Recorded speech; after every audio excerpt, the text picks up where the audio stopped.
بسم اللہ الرحمن الرحیم۔ شروع اللہ کے نام سے جو بڑا مہربان نہایت رحم والا ہے۔ ہم دنیا میں تمام امتوں کے بعد ہونے کے باوجود قیامت میں سب سے آگے رہیں گے۔ فرق صرف یہ ہے کہ کتاب انہیں ہم سے پہلے دی گئی تھی۔ یہی جمعہ کا دن ان کا بھی دن تھا جو تم پر فرض ہوا ہے، لیکن ان کا اس کے بارے میں اختلاف ہوا اور اللہ تعالیٰ نے ہمیں یہ دن بتا دیا، اس لیے لوگ اس میں ہمارے تابع ہوں گے۔ یہود دوسرے دن ہوں گے اور نصارہ تیسرے دن ہوں گے۔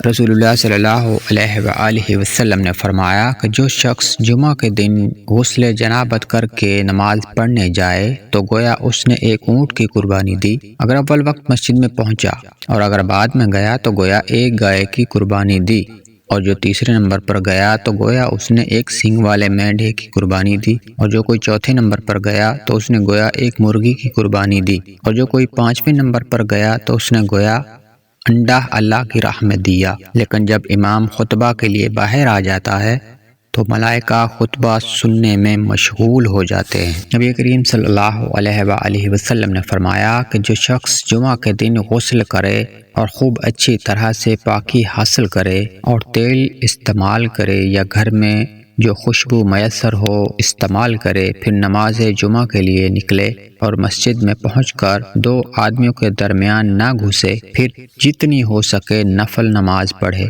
اور جب امام خطبہ شروع کرے تو خاموش سنتا رہے، تو اس کے اس جمعہ سے لے کر دوسرے جمعہ تک سارے گناہ معاف کر دیے جاتے ہیں۔ نبی کریم صلی اللہ علیہ وآلہ وسلم نے فرمایا کہ اللہ تعالیٰ کا ہر مسلمان پر حق ہے کہ ہر 7 دن میں ایک دن یعنی جمعہ میں غسل کرے۔